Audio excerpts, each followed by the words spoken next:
Hey?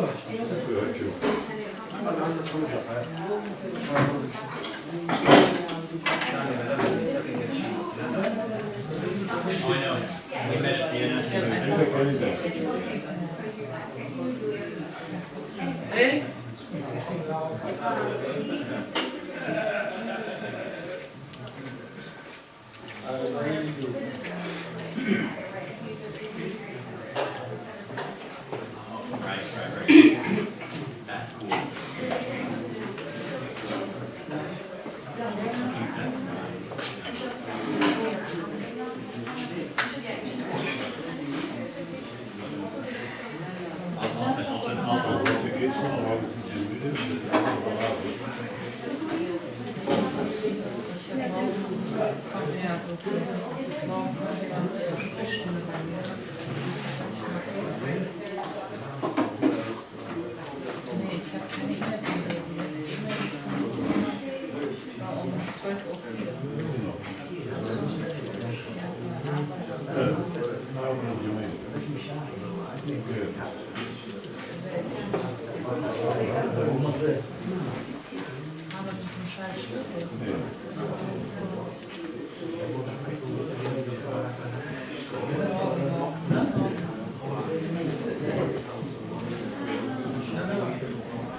Do you want to take the microphone?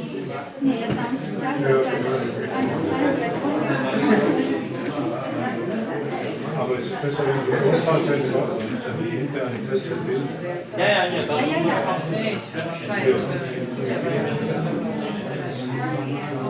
There you go.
Dear colleagues, we are starting our afternoon session.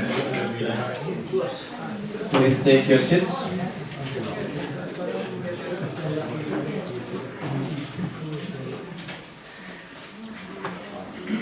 I'm very pleased to welcome our next speaker, Julia Fuhrmann from the Freie Universität Berlin.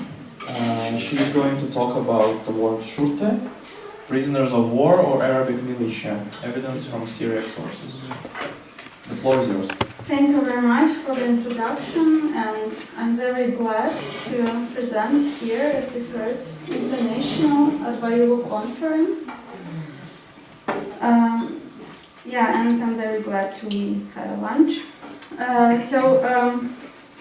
Professor Elke Hartmann highlighted yesterday the importance of peripheral sources for the reconstruction of the history of the region we are dealing with. And today my talk will be exactly about this issue and about one word and a phenomenon of the early Umayyad Caliphate and the early Abbasid Caliphate. And this was a part of the study which my colleague Dmitry Cherkashin and myself published last year in Bank. So you're probably wondering what or who is shurta. So shurta in Syriac is a loan word from Arabic shurta, and in modern language it means police. Muslim historiographical sources that shurta was already an institution which can be traced back to the early Umayyad period.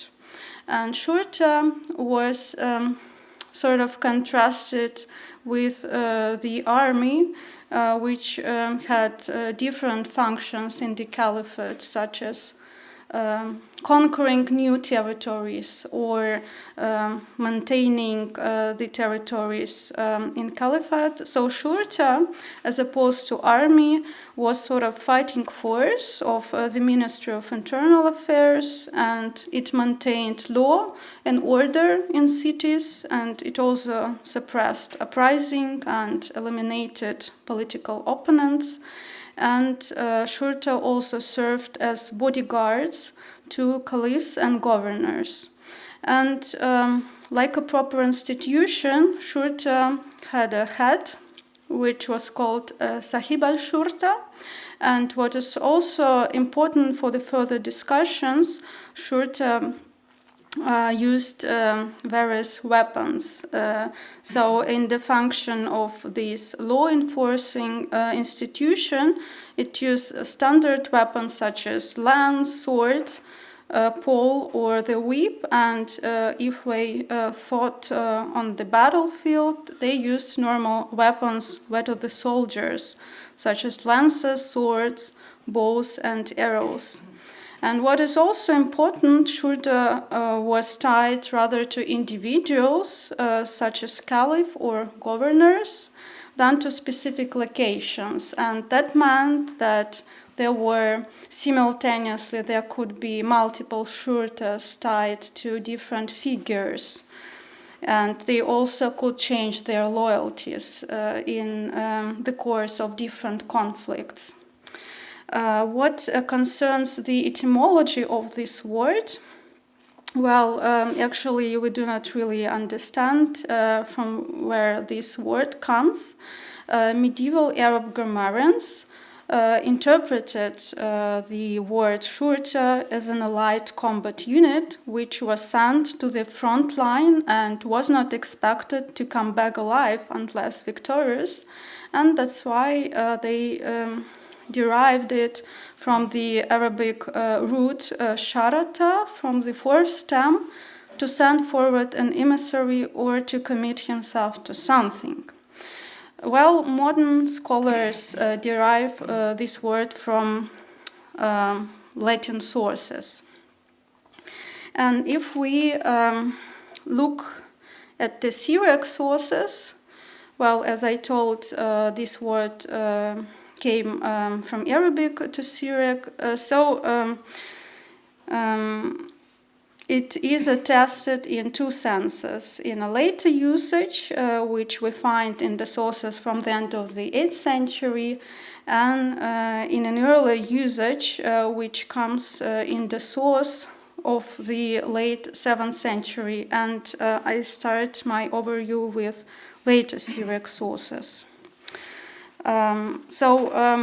This shurta in this later sense, which is very similar to what it means or what it meant in Arabic, like this sort of law enforcement unit, first comes in the Zuknin Chronicle at the end of the 8th century.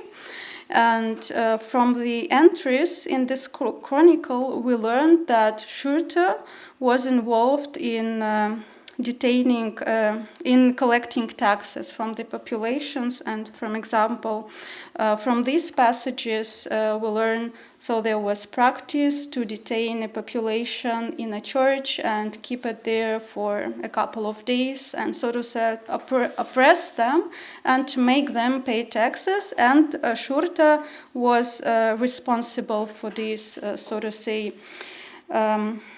support.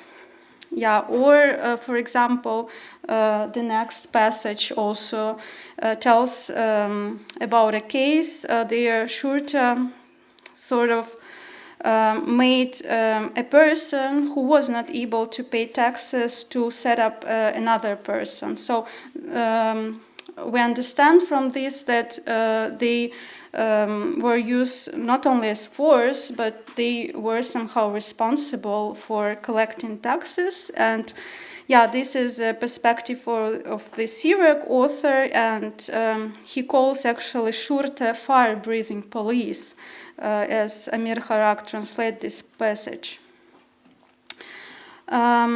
Then we meet these words in the chronicle of the Metropolitan of Nisibis, Elias, of the 11th century. It comes up in 2 entries and in the similar usages. And for example, on the entry for the year 279, Elias writes about the new caliph, Al-Mu'tadid, an Abbasid caliph, and about his new appointments. And he writes about the vizier he appointed and about the head of Shurta office. And also from this entry, we learn that at that time, at the 11th century, well, in this 10th century, Shurta was an important office in the caliphate, and the Syrians knew about it. And this phenomenon became like a commonplace, at least in the middle of the 9th century, so that various Syriac authors started explaining foreign words through these Shurta. And foreigns here meaning Greek or Latin words. For example, Ishodat of Merv, in his commentary on Mark, explains the Greek word espuklatra. This is an executioner who executed the John the Baptist as the Shurta.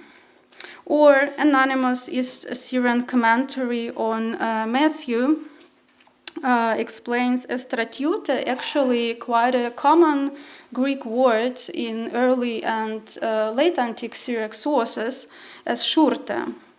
And Barbar Hlul, in his Syriac lexicon in the middle of the 10th century, explains a number of words with Shurta, and also it's very useful to understand what functions Shurta actually performed at the time. And we learned that they collected taxes, and they were also guards, they guarded roads, and they were foot soldiers, and they were also night watchmen.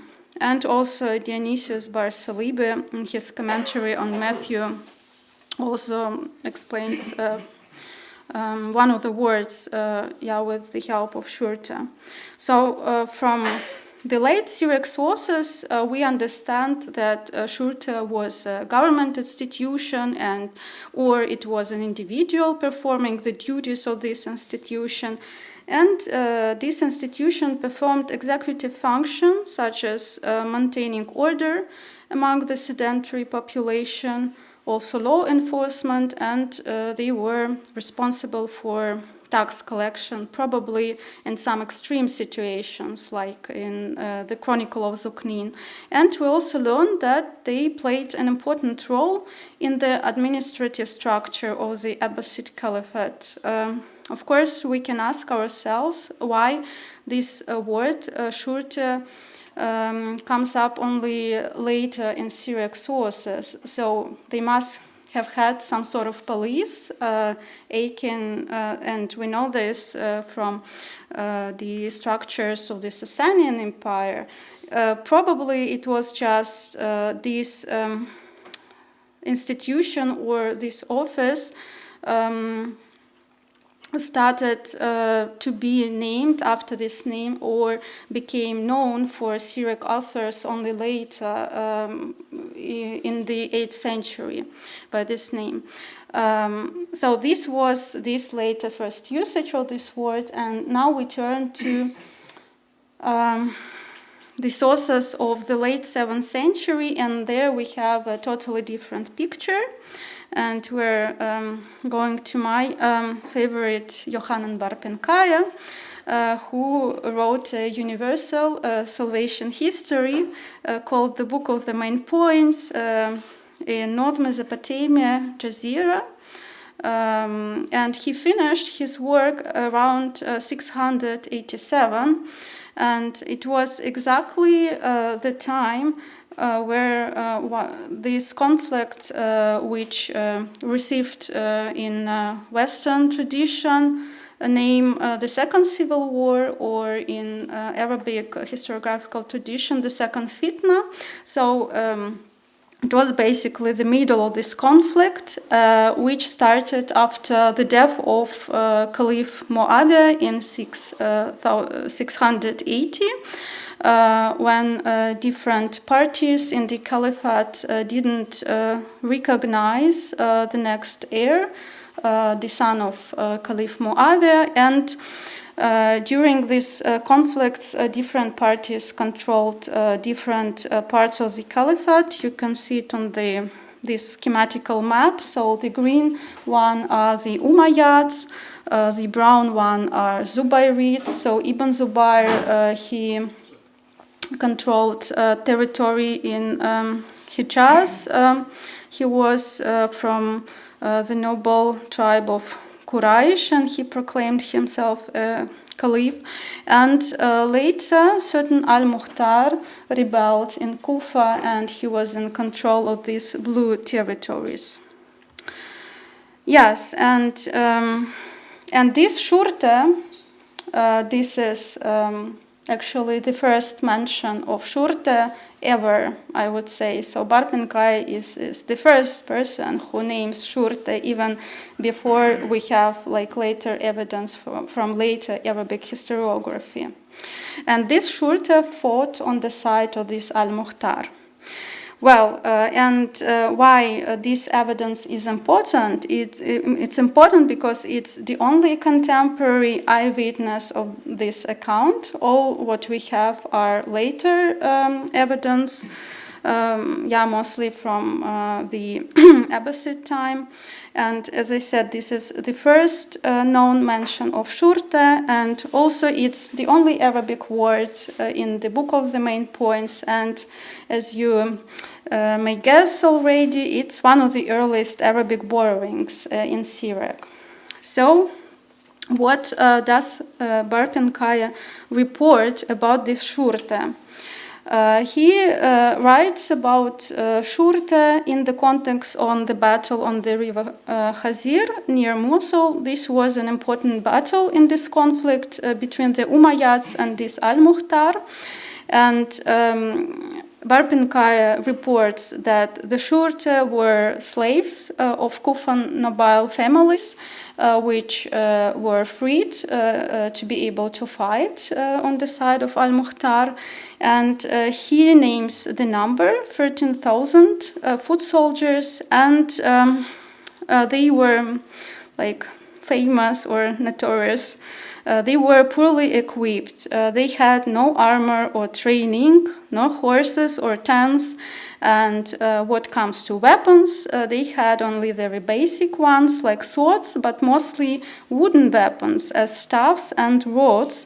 And Bar Penkaya describes them as feeble, faint-hearted people who nevertheless could defeat the Umayyads, actually, like an army with much experience, much fighting experience. And after defeating the Umayyads in this battle on the river Khazir, they seized Nisibis, and they also gained independence. And they put a man named Abu Karib as their commander. I will talk about this later. And as Bar Penkaya writes, they instilled fear in the Arabs. So why these supporters of al-Mukhtar are called Shurta, which is known from the later period as simply as police. Actually, we know from Muslim sources that the supporters of al-Mukhtar, they called themselves Shurtatalla, so God's light force or Shurta, this was the name they used to designate themselves.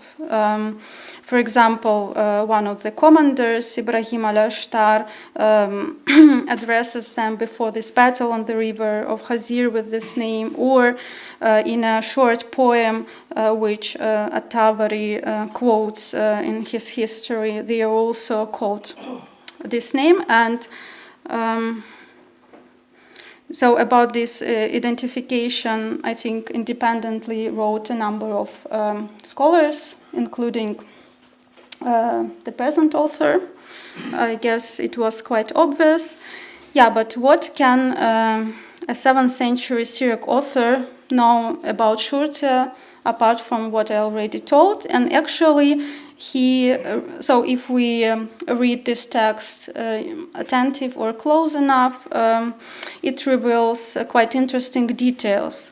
For example, Barpinkai explains these names, Shurta as zealous for justice, and what we know from the etymology of this name, so this shouldn't be some sort of, popular etymology or something like this. So this meaning is not related to the meaning of this root itself. So we should look for explanation somewhere else.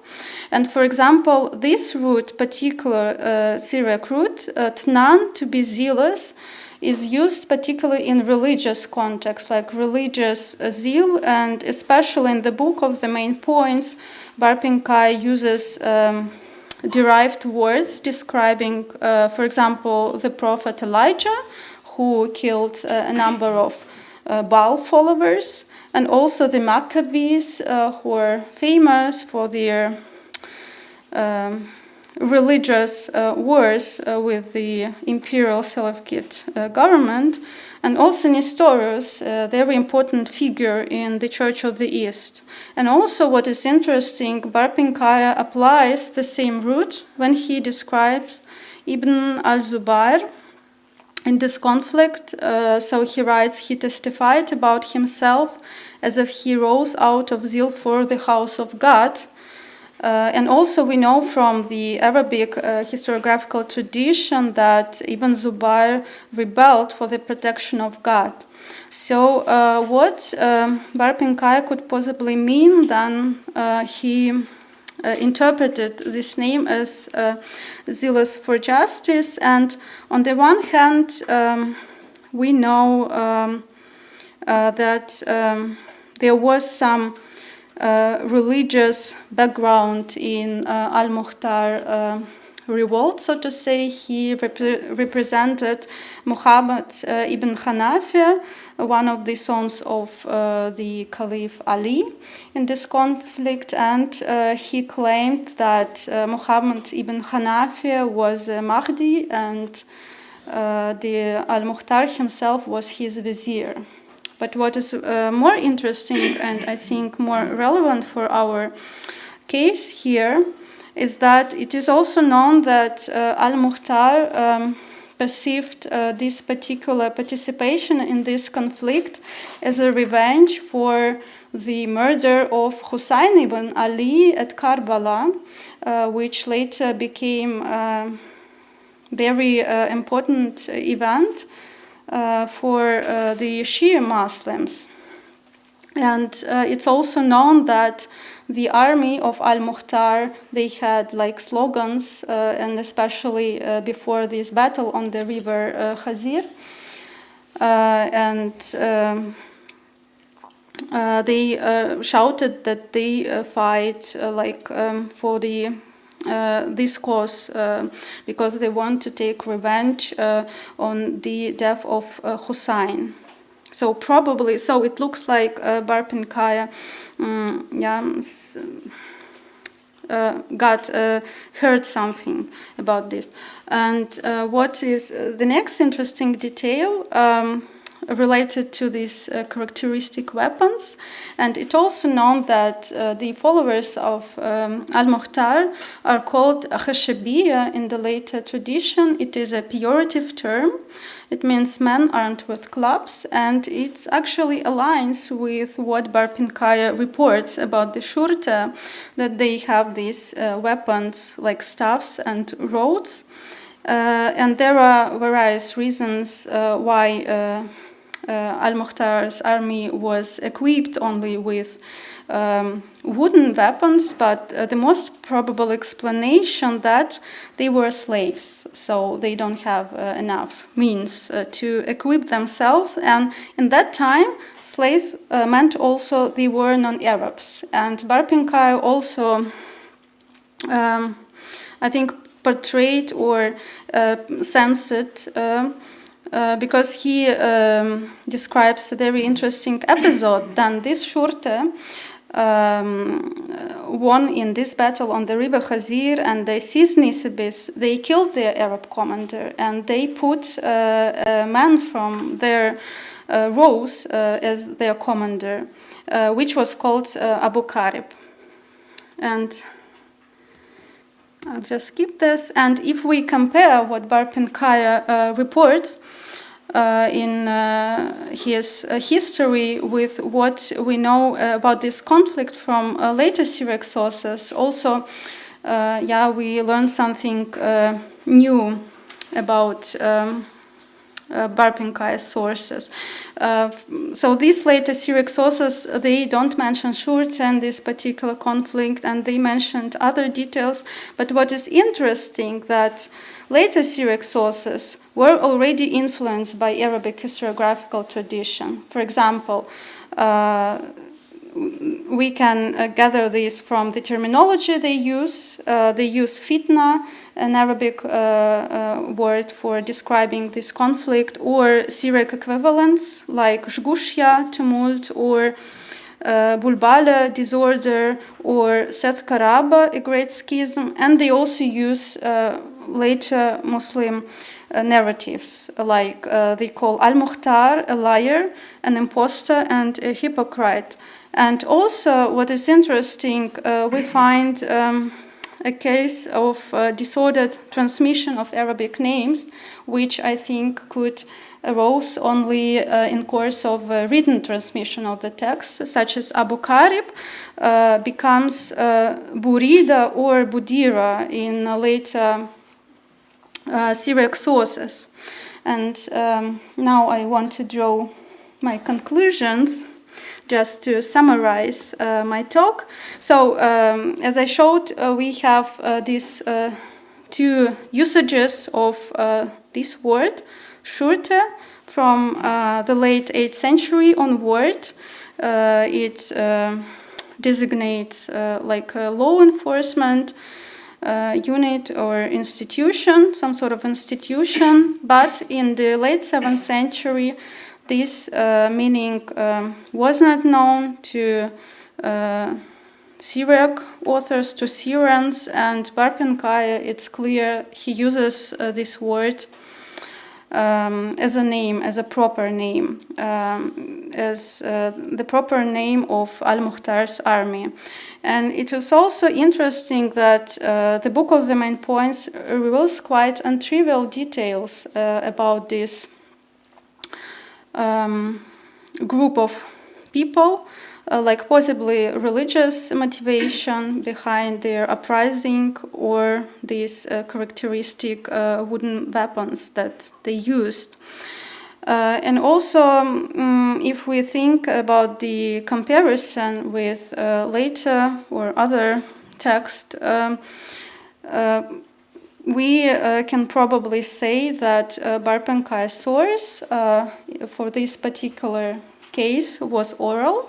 So probably we cannot imagine that Schurte, after seizing Nisibis, started composing historiographical works or writing documents, and also like indirect evidence that we don't find these distortions in Arabic names rendering what we find in later Syriac tradition. And Barpinkai's source was sort of independent, or at least independent from the later Muslim narratives. Of course, it represented some sort of, I guess, narrative dominant exactly during this small window when Schurte were at power, and probably Barpinkai's depiction of Schurte represent their self-representation. Yeah, and just to conclude my presentation, I want to show you a Wikipedia page on the Battle of Khazir. And you can see the number 13, and it derives directly from the Book of the Main Points by Barpinkaya. And I think it's a small victory in promoting Syriac sources, the usage of Syriac sources for the broader audience. Thank you.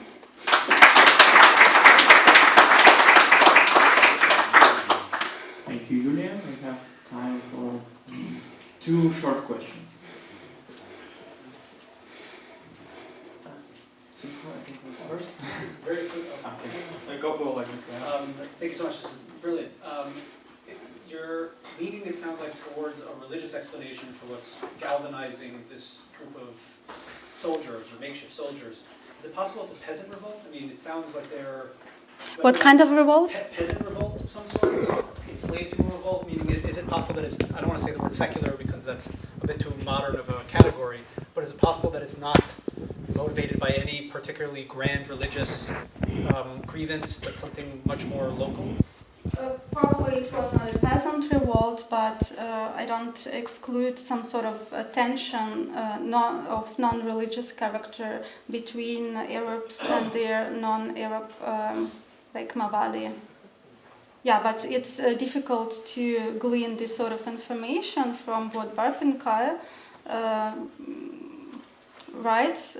Yeah, so we can interpret, so these zealous for justice and why they kill their Arab commander.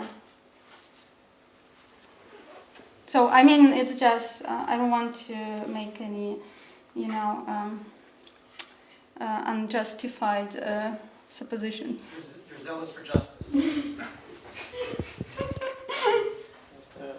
Slavomir, did you want to ask? Yeah, I had a question. So this is basically a lexicological study, right, on the meaning of a particular word. Did you consult any other sources except for Barpinkaya? You mean sources, Syriac sources? Yes. Well, the first part of my presentation was on the other Syriac sources. Yeah, that was unclear. So which sources did you take? Did you consult like the entire breadth of the Syriac literature, or? Yeah, I consulted all Syriac sources where I could find this word. So this is basically a profile of this word in Syriac literature. Okay, so that was not made clear. Thank you. Yeah, so as I told, it comes in the Chronicle of Zuknin, in the Chronicle of Elias of Nisibis, and also in a number of commentaries as a sort of gloss or explanation of foreign words. Thank you. Thank you. I think we have to move on. Well, Or one short question. well, I just want to know whether the oldest Arabic sources for Shurti or Shurta, whether they are older, as far as I understood, the oldest mentioning of the term is Barpinkay. Yeah. Not only for Syriac, but also for Arabic. Well, of course, the Arabic sources, they trace their tradition to the older sources, but they are basically oral, but this is what we have like in written. And the addition is that Shurta is used for these people in northern Mesopotamia. So now the question is, how can we say this is Arabic? This is my question. The etymology being Arabic, is it really very sure? I don't know. Well, I think since Al-Mukhtar's army called themselves with this word, I think it's pretty much, and I tried to explain this or to look for this word in Syriac, and it didn't work. I think it's an Arabic word. I'm pretty much sure. I don't know actually. The etymology is not that easy. Before called shurta, يعني in the period of Imam Ali. But before this, this called al-asas. Al-asas. Asas, that's mean police. But after then, they called shurta. I think from shalat. Shalat as replacement between lamed and resh. Also in Hebrew, shatar. In medieval days, and shatar, mishtara. Thank you. Thank you. We have to continue, unfortunately, maybe during the discussion. Thank you, Julia. Thank you.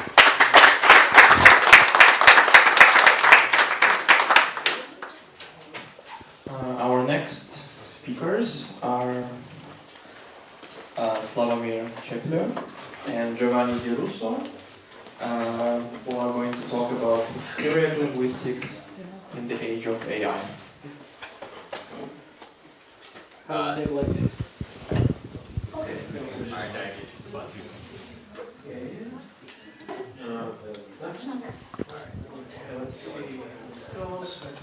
Okay, the floor is yours. Where's this is the mic, right? If you need a second mic. Oh, great, thanks. Right, thank you very much for coming here and for your attention. So me and Joe will be briefly talking about how to do serious linguistics in the age of the AI. Our presentation will consist of two parts. The first part is me with a few reflections on the concept of AI and its place in the study of Syriac and in Syriac studies in general. The second part is the actual core of the presentation, which is introducing a new tool for those working with Syriac.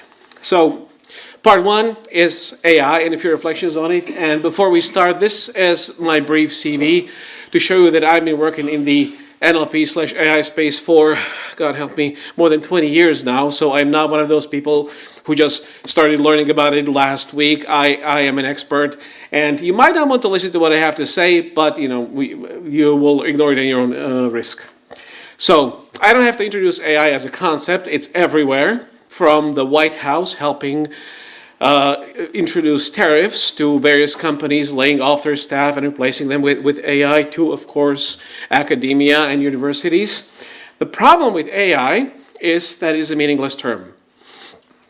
When you look up the definitions, or when you even ask ChatGPT for definitions, you get like two kinds of definitions.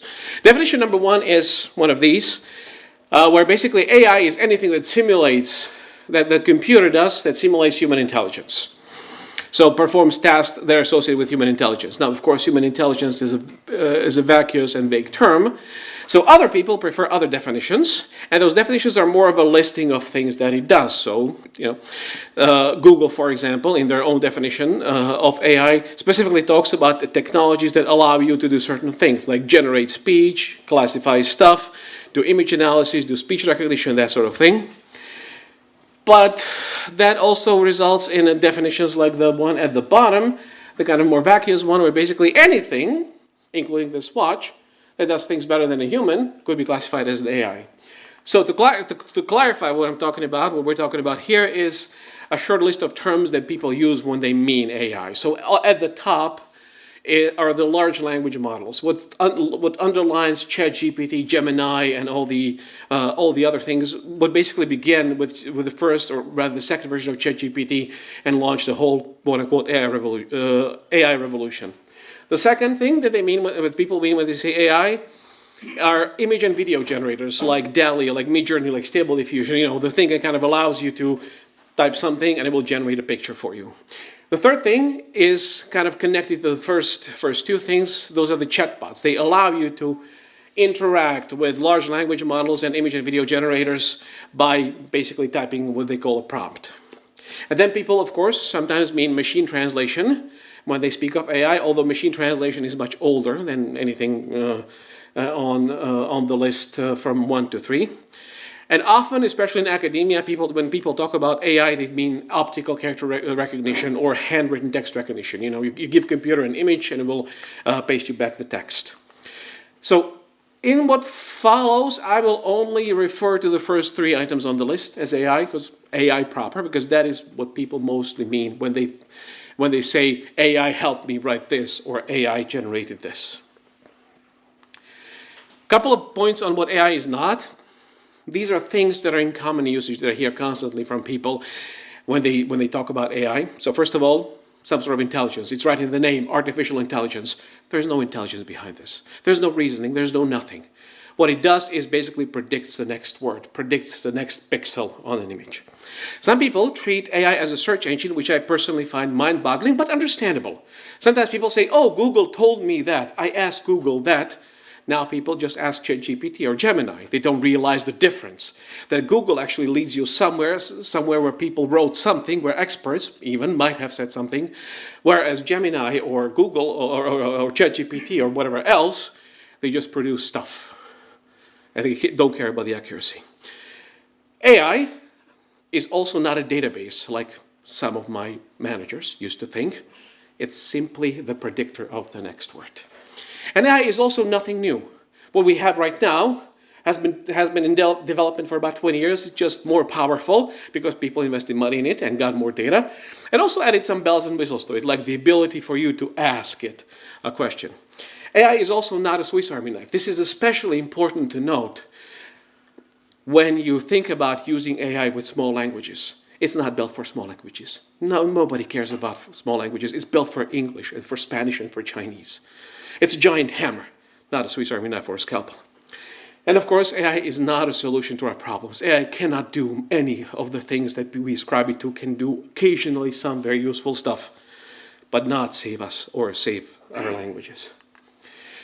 So, when it comes to AI in academia, of course, there's 2 major issues that we have. Issue number 1 is all the cheating. Those of you who teach at universities know the issue. Suddenly you can't have term papers because your students will just ask a question of ChatGPT and bam, there's your term paper.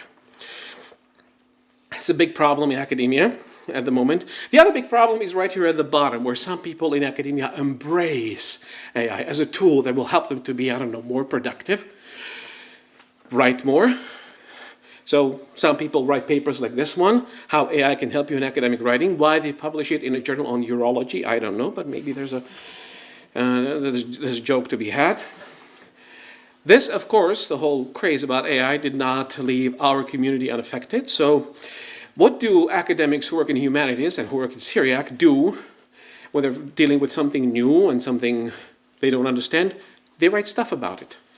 Some people, like this particular person, James McGrath, even though he has no qualification, doesn't know much about AI, writes articles about how to understand AI, how to have a conversation with AI. And then, of course, uses one of those image generators to generate this insane, stupid images. Other people, of whom I have some respect, talk about some tools that can be used in Syriac studies, but then again, talk about them in a very helpless way, because they also do not understand much about technology. And so they write stuff like, oh, I have just started working with this system and maybe you could also profit from it. Why are you writing from some sort of position of an expert, which you are, using your expertise to try to push something when you don't know much about it? And there's, of course, the first point, which I find completely insane, to be quite honest with you. Hey, here are tools for Syriac studies. That's what it says in the title of the paper. Here's a machine translation tool. Imagine that. Imagine if a scholar of Greek or Latin, a classical scholar, came to his audience and told them, hey, here's a wonderful new tool for us to work on Greek and Latin text, a machine translation system. He would laugh him out of the city. And then there's another part which I professionally, find quite annoying and insulting. There are people who write these papers or these articles where they discuss, where they have conversations about what a LLM can do in Syriac and describe this as digital humanities. I am a digital humanist. I am a practitioner of digital humanities. It's bad enough for us, to be quite honest with you, when people think of you as somebody who should shut up and just prepare the tools for them. Here, fix my computer. Here, prepare this for me. Here, fix my printer. So I find this personally insulting that people call this sort of thing digital humanities in practice. And then there's, of course, comes from the same person, poor Ephraim, the false promises of democratization. These are like made all across the AI space. AI will democratize what? Medicine, poetry, literature. But when people like Ephraim talk about the democratization of handwritten text recognition, that's a lie. There's nothing that will democratize it. For one, the tool he works with is paid. It's developed by a company for money. And that also goes for each and every one of the AI systems, for each LLM, for ChatGPT, for Gemini, for whatever Meta has, I don't even know. They are developing it for money. That means that they're not giving it to you as a gift. They're giving it to you as a potential customer. That means sucker, that means a loser. They just want to exploit you. You can, of course, run all of these things locally if you want, if you have the knowledge, if you have a powerful machine. But how many of you do? Not that many.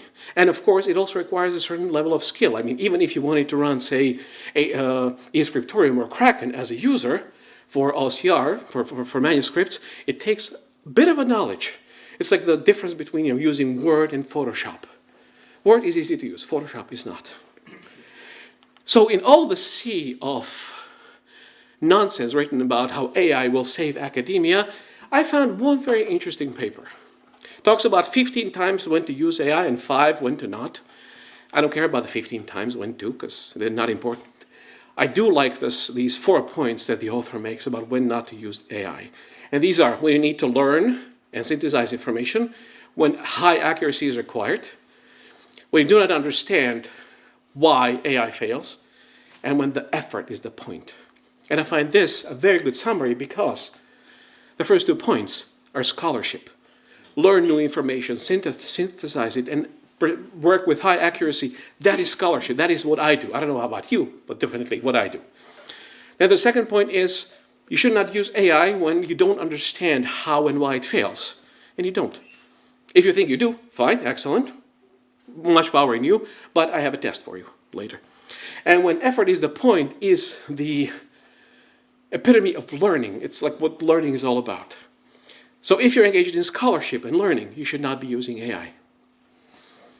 That's my takeaway from it, especially not if you don't want to become an idiot. And I'm not using this word lightly. I'm using it with reference to the 3 groups of people who are actually very much interested in AI.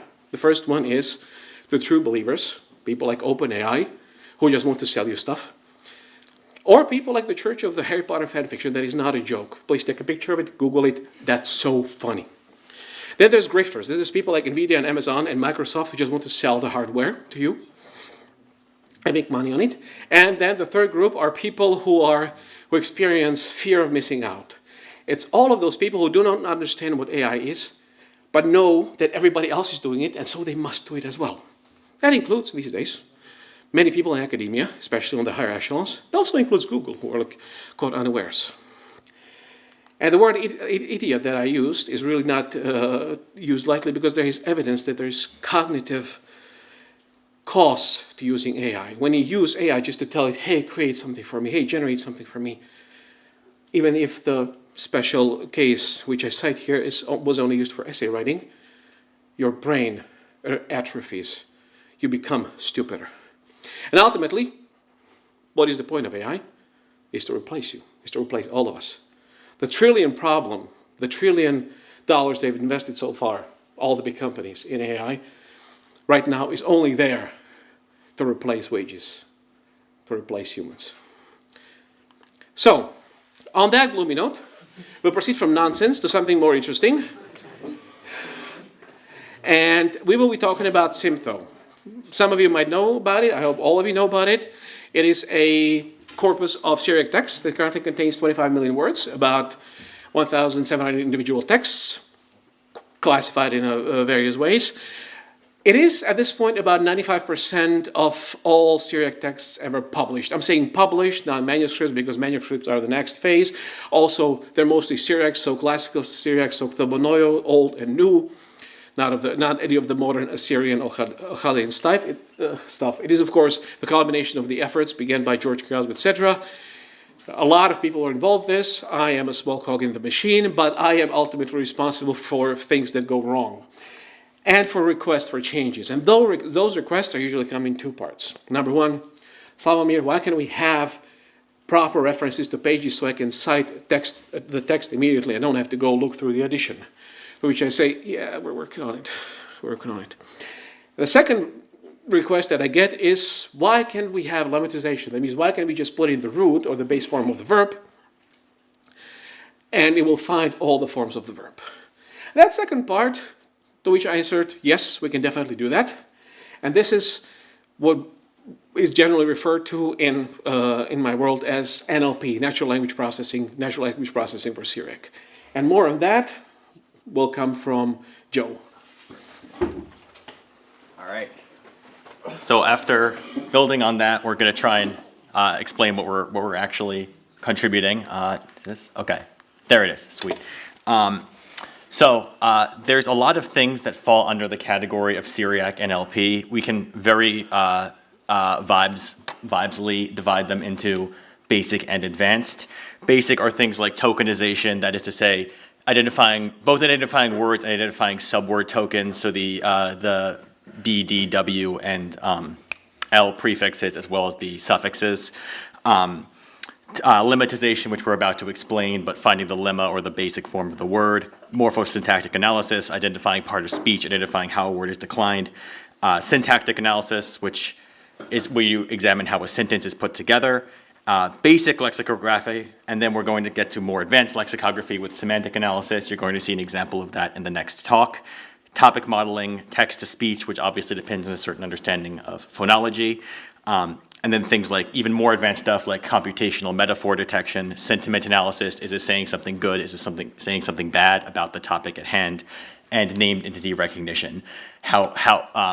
Where does Jerusalem come up? When do pronouns refer back to Jerusalem and when don't they? Stuff like that. Let's look at some previous examples of Syriac NLP. A very famous one, perhaps you've heard of it, is the Gregory Project. They do relatively elementary, but as I've said, important NLP using a recurrent neural network. If you don't know what that is, don't worry about it. The problems are it's trained on a very specific domain, and it's no longer the industry standard approach. I don't know if it ever was, but it certainly isn't now. And the big problem, in my opinion, is the closed source model. If you hear of a closed source model, especially in a field like this, be incredibly skeptical. It is usually either they're papering something over or they're in it for the money. The other famous one that's gotten a little bit of attention lately is the Van Perse transformer-based parser. I think it's kind of interesting that they've allegedly successfully been able to cross-train Hebrew and Syriac using a special transcription schema. They apparently want to add the Ethio-Semitic languages. I've heard that at a conference and I've never seen the results. They are somewhat more up-to-date with what's called a transformer-based model. Again, if you don't know what that is, don't worry about it. The issues are they have no new gold standard data. It is all based on existing data that other people have put together, incidentally. As a direct result, they have serious issues that they admit in the paper with how they sample and ensure that the data is representative. And their accuracy caps at 91, which is good on paper until you realize that if you have a 9% error rate and there's 10 words per line, you're editing more than every line. Then you could just ask, why aren't you ask ChatGPT how to do it? Why aren't you ask ChatGPT how to do it? It's basically, we already saw the example from Slavomir, but the problems essentially compound for a low resource language. So let's introduce the new thing. Yalufa was how I would say it in West Syriac. Yalofa is the East Syriac in classical transcription. It is a new state-of-the-art, in a sense, system for Syriac, specifically lemmatization and morphological analysis. We use open access data, which you will be able to download, that is modeled according to industry standards, namely universal dependencies. The model itself is open access. You can download it and even train it yourself. If you have some data that you are working with that you want to fine tune it on, or just that you want to add to the corpus, that is totally in the realm of possibility. And if you don't want to deal with all that, you can just use it on Symptho. So the data comes from three sources: the Peshitta New Testament annotations, the Jacob of Sarug annotations prepared by Amy Hanush and Eva Rodrigo, and the annotations of Sergius of Rashina, based on Yuri Asherov's edition, with annotations by Kosta Gligorevich. Sorry to the Slavic speakers. What I did was I standardized the data of all of these into basically two formats. One is the new SIMTHO format, which I will introduce presently. The other is the universal dependencies compliant format, which allows for the fast training of the data. The new SIMTHO format, which is probably more interesting to you all as Syricists, is a Syriac annotation scheme developed originally for SIMTHO by Slavomir and George Kiraz. It has Syriac-specific part-of-speech tags, especially for the different forms of the verb. So there's actually a special one for huo because it's so common and so diverse in its functions. But in addition, imperfect, perfect, imperative, and so on. Incidentally, I'll just say this because the old version ticked me off to no end. We have completely done away with the category of the participial adjective, which is a category that you find in a lot of grammars and lexica. It's incredibly vague. It's basically meaningless, and we're merging it into, as a rule, parts past, sometimes adjective, which you don't see here, but obviously exists.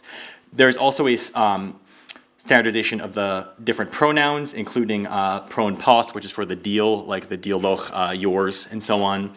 And a new way of dealing with these different Syriac particles, which I'm sure you've repeatedly encountered and asked, what is that doing in this sentence? Well, this is going to help you a little bit. Not a lot, but a little bit.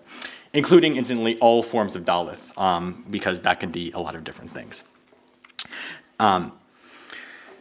We express the morphological features in a standardized format. You could probably begin to infer this, but as an example, nouns will have the status, the person, and participles will have the status, person, and gender. And I've handled the conversion of the old Cedra format to the new SIMTHO format, which is basically just a lot of pandas in tabling, as well as there's the participial adjective, as well as the resolution of some ambiguous categories. This also, the annotation scheme itself also handles the enclitics in what we both find to be a relatively useful way. We then convert to the universal dependencies format. I'm not going to belabor this because, as I said, it's a little bit technical and not Syriac specific. But what this is expressed in a standardized format called a conlu, sometimes conlex. It's basically the same thing at this point. Document that is very easy for computers to read and therefore very useful for machine learning training. And includes a different part of speech system called UPOS, whereas we convert the SIMTHO POS to the XPOS, the extra part of speech. So we can train the model to infer both at the same time, which is very useful. This mostly consists of simplifying. So for instance, all the verb forms become verb with a special aspect marker or something similar. And conversely, this is with a little bit of coding magic, this is a reversible process. So you can actually derive the XPOS from an annotated form that only has the UPOS. Again, niche use case, but is good to know, and it makes it more replicable. This is what a conlu document looks like. There's the form as expressed, the lemma, the XPOS, the UPOS, all the morphological features. These three blank ones would be syntactic info, but we have not yet done a syntactic annotation. If anyone wants to help with that, we would welcome it. And then the extra column, which here we use number of prefixes and the structural information from the source document. So here it's, I believe it's chapter verse here. Yeah.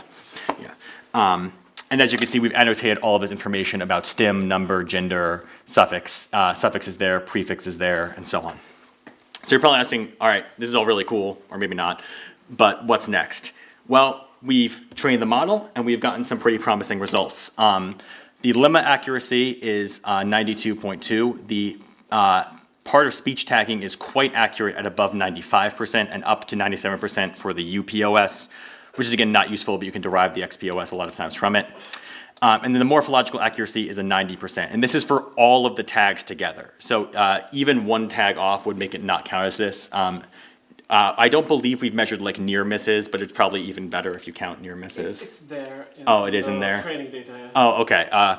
We did measure near misses, but in any event, even for the perfect ones, this is quite accurate, and it can be the foundation of more sophisticated corpus-based morphological and lexicographic analyses of Syriac. How do you get it? You can now get it on GitLab. You can download it with the relevant Python information and install it, and it includes instructions. Or you can copy and paste Syriac text into it with these. You might want to take a picture of this, but with these server-side ones on Beth Mardutho, where you can paste any Syriac text to annotate it and download the annotation, which will be, again, in a standardized format so that it's easily machine readable. One remark. Sorry. The yellowflood.methodology.org site doesn't work yet, but it will tomorrow. All right. We can fix that. That's all right. It's always good to leave people waiting. Or not leave people waiting, leave people wanting more. Exactly. All right, Daudi.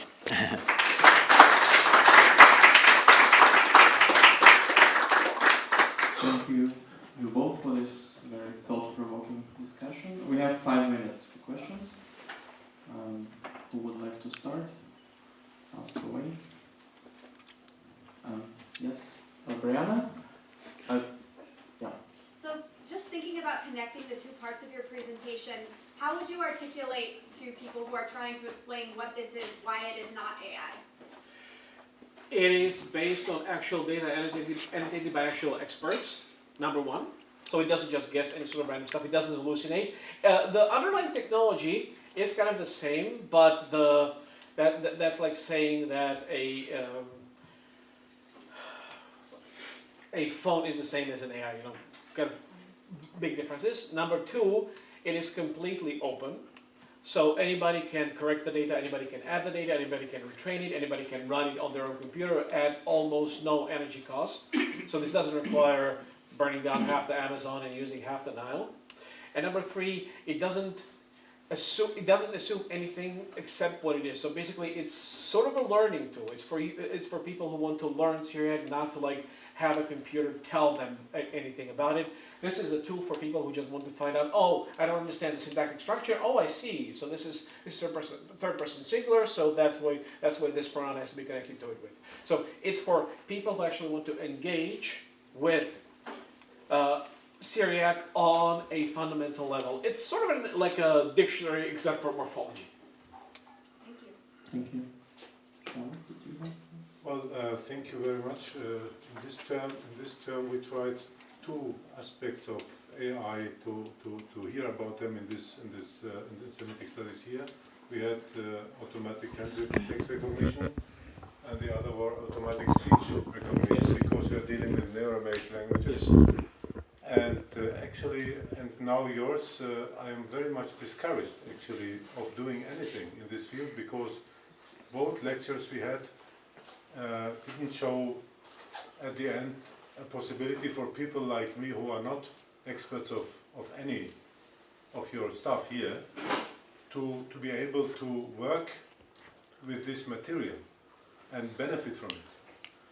Although if you write a new project for Deutsche Forschungsgemeinschaft or European, then they will ask you or tell you you are not using enough AI, without telling you what do they need. Yes. So we tried everything, and again, I feel actually it's almost impossible to use this material for a project to read. You can just create models. Yes. So that's all what you can do. Yes, that's exactly the point. And this is, I am as a linguist, I am not a modelist. yeah, no. This is an excellent point. So basically, much of the AI space is like the project Oromoyo.ai. That's basically some people who just took some material, threw it against the machine, waited for 20 days, something came back, then they wrote a Flask application on a Docker, then they put it online, and bam. Now they're going like, yeah, we're the best ones. This is 95% of the modern AI space. This is also like what people think that digital mantis is. No, the issue here is that you have to connect these two parts. You have to find actual, real use case for what you want to do with your research. And for that, you have to have people who know both sides of the thing, who know both the linguistics and both the, let's call it the digital humanities part, and know them both well. But of course, everything depends on your ultimate goal. And here's the part about giant hammer versus scalpel or Swiss Army knife. You need that scalpel, you need the Swiss Army knife. But it will not be given to you by any of those big companies. You can't just like fine-tune ChatGPT or something for your task. You have to think about how to organize your data, what do you want to do with them, how to structure the analysis. So the most important part in all of that, 99% in all of the digital humanities work, is preparing the data, analyzing the data. And that is something that people don't understand. They think that the use of AI will help them to do that, get over that hurdle without any effort, but that is just not possible. Because all of this was built because people worked on it, like went meticulously through it word by word by word.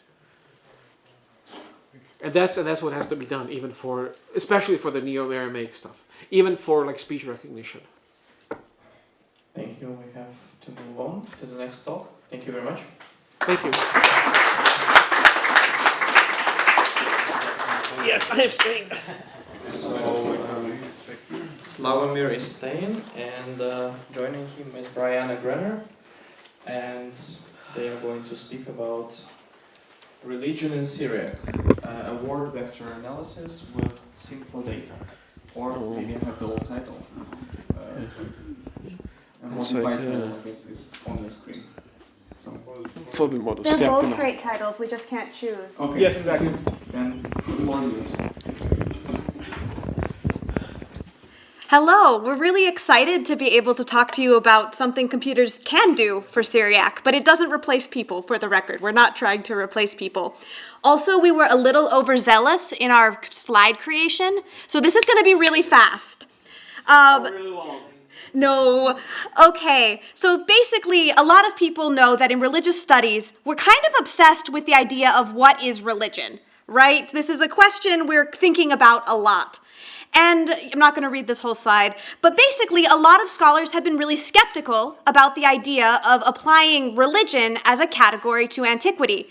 And this project does not challenge that idea, but it hopes to maybe complicate the conversation by adding some Syriac data to the question of what is religion and can we talk about religion in antiquity. So there's basically four, if you try to find glosses for the word religion in Syriac, we have these four different terms: diltho, din, hymenutho, and tauditho, right? And they all have their own domain. These words do not mean the same thing. Diltho, of course, is usually most strongly meaning fear, but it can also sometimes be used for something we now might call religion. Din, it may be a religious community. It's an Iranian loanword. It's very rare in Syriac. Hymenutho, belief, faith, that kind of thing, and tauditho, meaning like confession, also maybe faith. We'll see. We'll explore that. But is there a way to analyze these meanings of these words more systematically? A lot of times, beyond opening the dictionary and saying, okay, the dictionary, we're done now, we want to think about what would it mean to analyze these words in a more systematic manner. But when you take a word like hymenutho, there's more than 20,000 references in Simtho. You could go through in your lifetime and categorize each one. And like I said, this project does not replace actually reading. But maybe there's another tool that could help us out. And so we have, as philologists, as linguists, always the two options. We have the qualitative analysis, which basically means you go through books, you read them, you mark every occurrence of Hymenutho or Delphi or whatever. This has the advantage of being very detailed, but also is slow and not systematic. What if you forget one? What if you don't have the access to the book? There's also the second option, thankfully much more available to us, which is the quantitative option. So the basic tool for this is electronic corpora. Simtho is one of them, a collection of text. Like I said, 95% of all the texts are published in Syriac, so that's a pretty good coverage. And the method we use is some sort of statistics, some sort of NLP. So like the thing we just talked about, we just take all the occurrences of the lemma Hymenutho and bam, let's go analyzing. And this is fast and this is comprehensive. But even if you have the electronic data, you still need human analysis. And like Brianna said, 20,000 occurrences or instances of Hymanutho, that's a lot of work. So, we tried sort of a middle way. We took Simtho, the version number 1, with about the 25 million words, and we selected these 4 words that typically mean religion. This is me again. Yeah, there's Brianna again. So first, we just want to show you that these words are not evenly distributed, right? There's 362 occurrences of din, though it does have an alternate spelling we did not include because of it would lead to including other words. So there is an alternate, but you can see that's pretty tiny. Hymanutho, really big. Tauditho, also pretty big. And Diltho, there's a lot of words. And when we look at this frequency, you can see that per million words, there's a pretty big difference. Like Hymanutho is pretty common. If you're having 858 per million words, that's a lot. And we've included the frequency of some random words just to show you that this really is a lot. So we included the word for door, for example, the word for hope, so abstract concept and concrete concept. So you can see these words are pretty common when we're thinking of Hymanutho, pretty standard when we're thinking of Tauditho, for example. So the frequency is not equal though, so that means the results and the quality of the results when we do digital analysis are not going to be equal, right? So just to give you an idea, when we're breaking up words by denomination in Simtho, you can see that the Syriac Orthodox are represented by about 43% of texts. The next biggest group is going to be the pre-schism stuff, then the Church of the East, and then unknown. So when we compare these words as broken up across different denominations, we see some interesting stuff. For example, there's actually a lot of Melkite use of the word, that got a little bit messed up, but of the word din. The Melkites are actually really overrepresented. So you see that overall in Simtho, Melkites only represent 1.2% of the uses of din. Of literature. All literature, 1.2%, versus they represent 7.7% of the uses of din. Also, the Church of the East is a bit overrepresented in this sample of this particular word. So that's kind of interesting. We also see that for Diltho, it's divided pretty evenly. Like the representation of Diltho is pretty similar to what we expect from the overall representation of Syriac texts in Simtho. However, when we get to Hymanutho, the Syriac Orthodox are a little overrepresented again. It's not necessarily even. So that's really interesting. And finally, when we get to Tauditho, we get a really big overrepresentation of East Syriac sources, so both Chaldean and Church of the East. So if you look at that, they represent 35% together of the uses of Tauditho. Versus if you look at these, like how much they take up for the rest of Syriac literature, that's much closer to 20% at max. So that's a pretty significant difference. I don't say significant statistically. We did not run this through statistics. This is a pretty big difference, right? So I just want you to keep this in mind as we go through the analysis, that maybe there's something there with who is using these words. Also, we can look at these words over time. So first of all, we talked about who is using them. Now let's look over time. So first of all, we see these 2 big spikes, and I think everyone here is probably thinking, okay, that makes sense. This follows the pattern of what we expect from overall Syriac literature. And I'm going to look at each one by century. So even din follows these spikes. I'm going to go back really quick. You can't see that because it's so little. It's so little that it looks like it doesn't have spikes, but it does, and they're the same spikes as the rest of over time. And the one word I want to highlight from this is actually Tauditho, because it has a slightly different pattern than the rest. So if you look at the others, which are now grayed out, yeah, I can do this. The others are slightly grayed out. The biggest spike comes in the 5th through the end of the 7th century. Right? And Tauditho has a little spike here. However, Tauditho has a bigger spike in the Syriac Renaissance, right? I think I'm just going to use this, because then I can look at it too. Thank you so much. But Tauditho has a bigger spike here in the Syriac Renaissance, comparatively, right? Both have a spike, but Tauditho's a little lower here and much bigger here compared to, say, Hymenutho is bigger here and a little lower here. So we've looked a little bit at who is using these words, and now we're seeing when are they used. A lot of them are following the general trends we expect from the rest of Syriac literature. But there's this really interesting spike with Tauditho.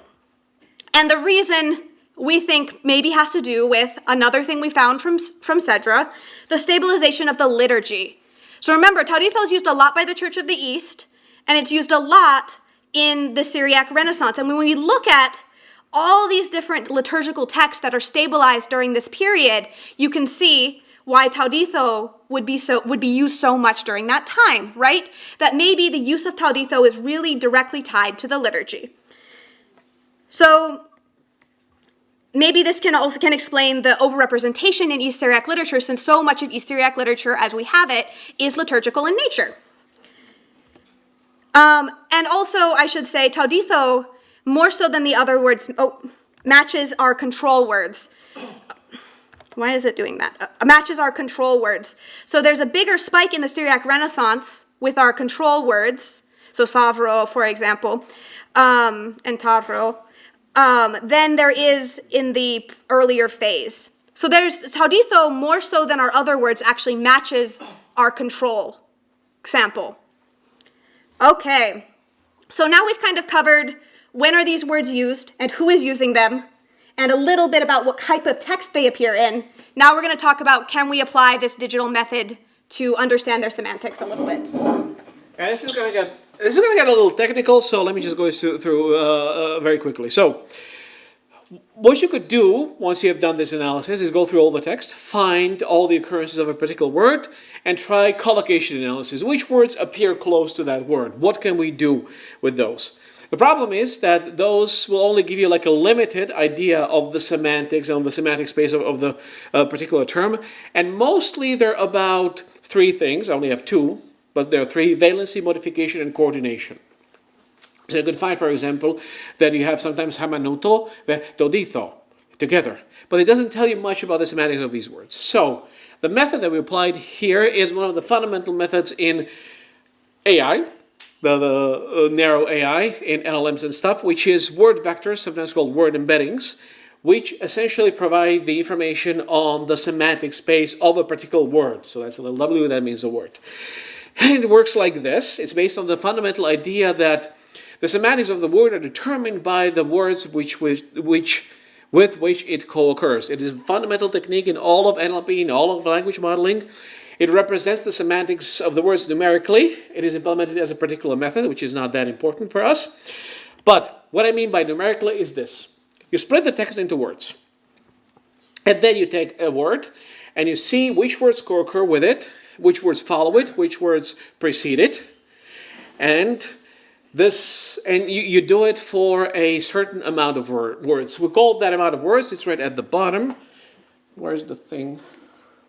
I don't know if I can do that. I cannot. Point on the red. Which one? Yeah. I can. You have to aim. I have to aim. Oh, thank you. So yeah. So this is called a window. In this case, the window is plus and minus 1. It's usually much larger. And then we have the tokens. We have the words. Another term for it is tokens. And we have a representation of what is the probability of the word V occurring in this particular context, and vice versa. All of that is converted into a numerical representation. It's basically a bunch of vectors. That means a bunch of numbers in space. In this case, we have a representation in a vector the size of 5. So, we have specifically 5 numbers, 5 positions here. Now, in reality, the numbers are much larger, usually around 300 and higher. But this is the basic idea. So you have a list of words as numerical representation as vectors in space, right? And then you compare these vectors. One vector represents the semantic space of one word. Another one represents the semantic space of another word. And if the angle between them is smaller, the smaller it is, the closer they are in meaning. So this is an example. I'm reducing the space from 10 to 2. Jesus and Christ are going to be closer. Jesus and Satan are going to be farther away. Kingdom and Christ is going to be closer.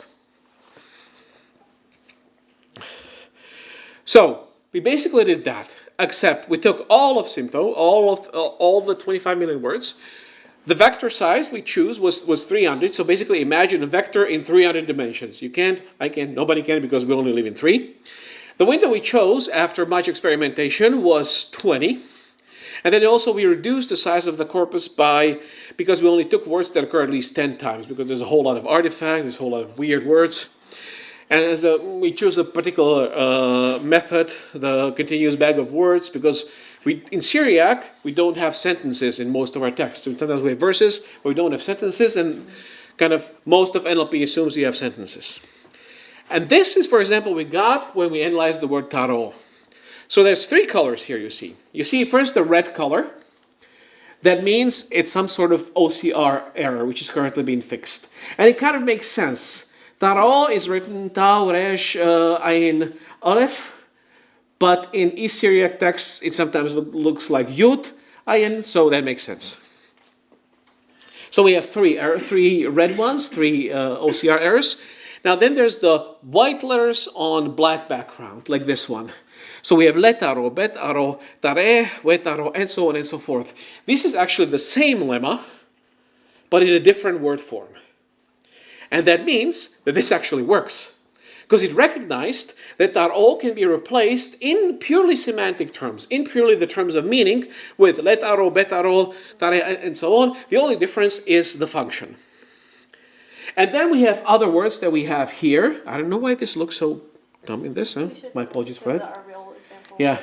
Which are other things associated with taro, which is door. So like key, like lock, like bolt. So this is how this all works. And, oh yeah, these are the real words. Lock, windows, courtyard, key, threshold, entrance. So these are all words that are associated with the door, that share what we call the semantic space. If you think lock, you think door. If you think door, you could also think windows. So this is how this method works. And then we get to the results, for which I will... We don't have much time, so if you're interested in any of these words particularly, please talk to us about it. We're really excited. Okay, so for Diltho, unsurprisingly, where are the... Okay, I'm just going to skip that one. So for Diltho, we got a lot of...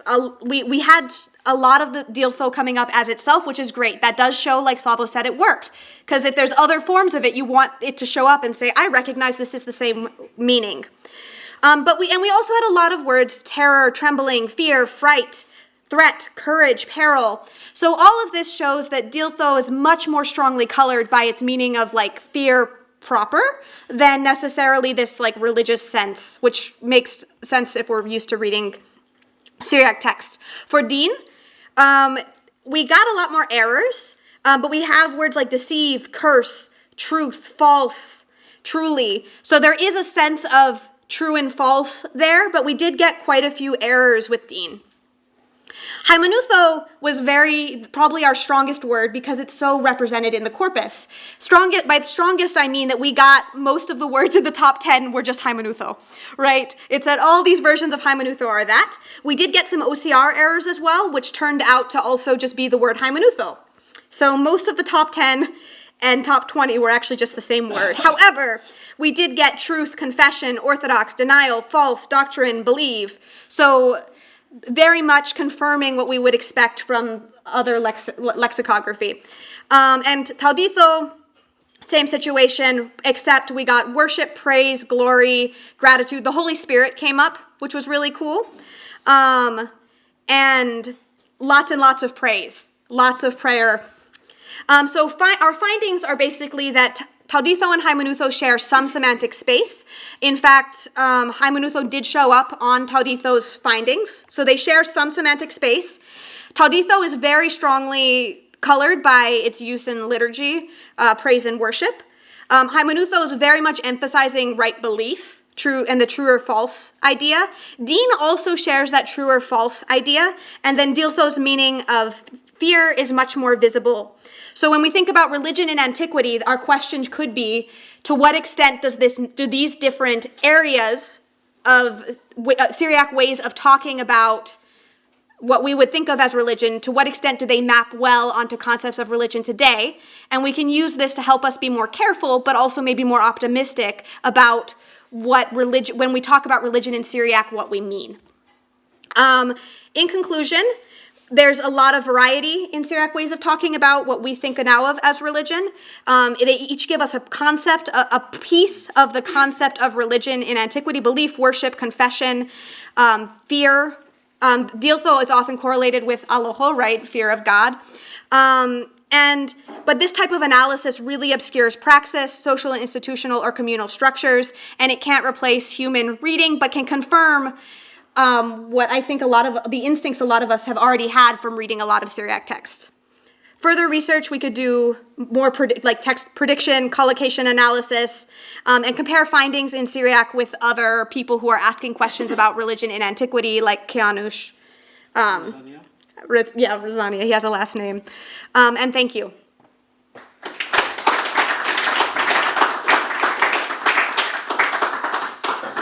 Thank you very much. Questions? Giovanni, I think, first. Yes. Do you want me to take the mic, or can I just project? Sure. Let's go easier for you guys. It will be easier for. That's what I was worried about. So first of all, thank you for this positive example of AI. This is not AI, it's just word vectors. Okay. I mean, you did say the AI, so it's fair he said that. Okay, You said it yourself. I guess my question is, since Slavo's the co-author on both, and this isn't the plan, by the way, since you did end up getting a lot of basically this, what we would call the same lemma or the same root in different inflected forms, have you considered doing this running the entire corpus through Yellowfo or similar limitizer and then doing this analysis again? And do you expect any major differences?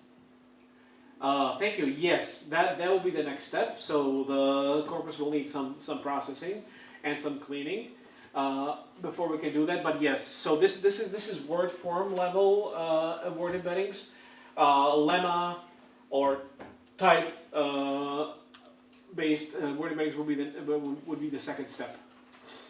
I would say, though, that will take a lot of power, computer power. Like, even doing this took a lot of computer power and many hours of the computer thinking and being upset at us. You could parallelize it. Yeah. But it's just technically delayed. Yeah, but that's definitely the second step. The first step would also be looking at really the collocational analysis at the same time, which should be possible because, like I said, there's a whole lot of occurrences of set expressions, like really Hamanutho by Toditho or Toditho de Aloho or something like that. So yeah, I have to think about something more sophisticated than that. Thank you very much for a very interesting paper. I just had a couple of questions. I love graphs and I love pie charts.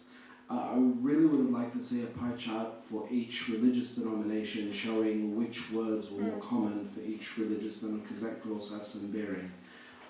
But just also on the topic of that, I noticed in one slide you had something about the text from the Syriac Renaissance, and you had, I think, Chaldean texts from 1375 and Yeah, so why is that classified that way? Yeah, so the classify. Oh, sorry, finish your question. No, I but was just going to say, like, you can't do that because the Chaldean church didn't exist until 1551. Yes, so how that worked, so why that's the case, so this has to do with Simtho and how texts are classified in Simtho. So the reason that that's the case is not when did the Chaldean church actually, like were these Chaldean when they were written, but who published them. So that they're currently published and stewarded by the Chaldean church, that's why they're listed that way. Well, then that's a bit hairy because they're publishing texts much later that were composed much earlier that have been redacted. Yes. So, yes, but that's unfortunate. But that's how. yeah. This is one of those things where you have to really be think about how you annotate your data with metadata, how you classify certain things, because you can classify them on various levels, and they're very often incompatible. So this was one of the choices that was taken. We have all the data, so we can add basically at any point, basically re-tag them for the purposes of such an analysis. But yeah, right now we're just working with the fundamental analysis as it is. So I will say this was a conversation we had about Yes. whether or not to continue with it as the data is currently tagged, and we decided to go with it, but I'm really glad that you're thinking about that. I think everyone should be asking questions about data and metadata and why are they classified that way. But that's the reason that they are currently classified that way, and this is something we're really concerned with as well. Yes. In the same line of Dr. Aldilo's question, who is working with you? You are experts in, let's say, in computer sciences. You No. are not linguists. You are No. not I am both a linguist and a computer expert. But So- even if you are a linguist, you have the way you have been, you have. It's a question of my ignorance. Okay, 25 million words. Whoever Yes. hears that there are 25 million of words. So I think we should be careful in giving such numbers. Why? No, that is a, God help me, objective number. We have a certain amount of text that have been processed and that have been collected, and this is the number of the texts that are in the database that is available to you right now. It would be good to explain because if somebody is not, well trained in the linguistic issues, and you say there are 25 million words, so the frequency of the words that appear in the literary production, yes. So this is why. A second, what kind of font are you using? You are experts in linguistic and language, but then we do see some fonts here that I would invite you to improve them. Yeah. Yeah, you would have to address this complaint to No, Google. probably is due to PowerPoint. Probably that changes sometimes. the fonts. So we did the presentation in Google Drive for the collaboration, then downloaded it in their formats, and in one of the formats they basically reversed the letters, and in the others they provided some sort of weird font for the PDF. Yeah, I'm sorry it's so hard to read, but we only discovered this problem like 2 hours ago and did not have time to fix it. It was very sad. It was much prettier. It was prettier. And we'll be happy to provide a updated version with the proper font at any point. Yeah, if you're interested, we're happy to share it better. Yes, exactly. No, it's just a huge effort you are doing. Just it's in the question as you are experts in. That's the problem with Microsoft. Microsoft it only works in Word, the others, it's a disaster. Yeah, it's one of those things like, AI is going to take over, but AI can't even deal with the Syriac font properly. So, what are you going to do? Two-track definition, actually. I would just thought there's no such thing as AI. So Exactly. Very good, very good. You're catching on. Thank you both. I was trained in religious studies, and so this question is, I wouldn't say near and dear to my heart, but one that's plagued me in my sleep. So I have 3 questions related to it. The first is, based on Brett Nongri's work, isn't there a little bit of a circularity problem that he warns against, which is where the goal is to find religion and antiquity, where his whole point is we should be trying to understand the thought worlds of ancients without being somehow, weighted down by modern terminology. So that's question 1. Question 2 is, I fully understand in the abstract the benefits of a quantitative approach over a qualitative, or how they complement one another. But can you clarify for me, you didn't have time to do this, so I'm giving you an opportunity to speak. In this particular case, in these 4 words cases, we have studies by Becker on Dekleta, Tommy Benfi, Kianush, as you said, Shane Abbasi. We have a few of these studies now of Dean of particular words. And from what I saw, your definitions are not that distant from what they offer. So in this particular case, does it in fact help us, and if so, how? And then lastly, in terms of overrepresentation, it's really interesting, but practically speaking,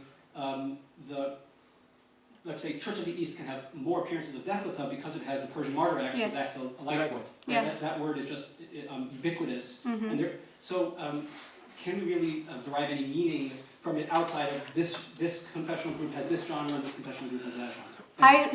Thank you so much for these questions. I think I'll take them first. I'm going to take the 4th one, if you don't mind. There was only 3. the third one, whatever. This is the one about the overrepresentation of Delta in the Persian Martyr Acts. This is actually what we found in the first version of the presentation a couple years back at the SBL. This is a question for further exploratory studies. This is a preliminary study, so the one thing that one would have to do, proceed with this sort of statistical analysis, is, as suggested, break it down by various categories, not just denomination, but also genre. We already had that. We might have to exclude, for example, certain types of works or analyze those types of works on their own, like the Martyr Acts, like the liturgy. So this is merely the first step. A real kind of actual, even quantitative, even like this shallow, distant quantitative reading would have to account for all of that. Only had 20 minutes today. Yes, thank you so much. So I think that this work was actually inspired by reading Brent Nongbury. So, and I think what we wanted to add, on the one hand, his problem of circularity is kind of inescapable when we're dealing with modern categories. So like we have to concede, we started with glosses and had to concede that that's a circular method to find religion. So our question was more, what can adding Syriac data about categories we think of as religion do to either challenge our ideas about what religion is in antiquity or enrich those ideas about religion in antiquity. So we're not abandoning the category, and we don't try to abandon the category, but instead it's a question of, when we consider the Syriac data, does it change what we think of as religion? So it stays in its modern category and it recognizes very much that that's the case. In terms of what we add, we were actually very delighted to find that it did confirm a lot of what other scholars were already saying. So I think for this particular use case, what it does is it can continue to add more confidence, because Nongbury, for example, is only reading certain number of texts, right? And the close reading that he does and that other scholars like him do, like bore out really well in our analysis as well. So I think what it can do is say, yes, I'm a scholar who's done particular work and I've read these texts.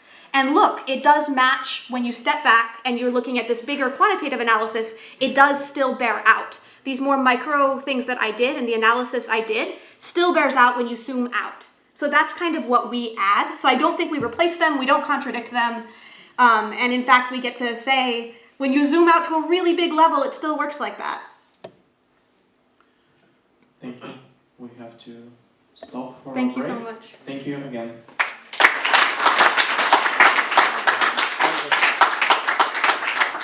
Alright, we have a break and we resume at 5:30.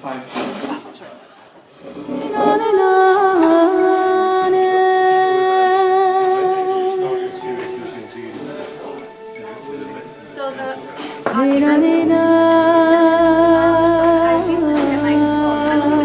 Yes, no.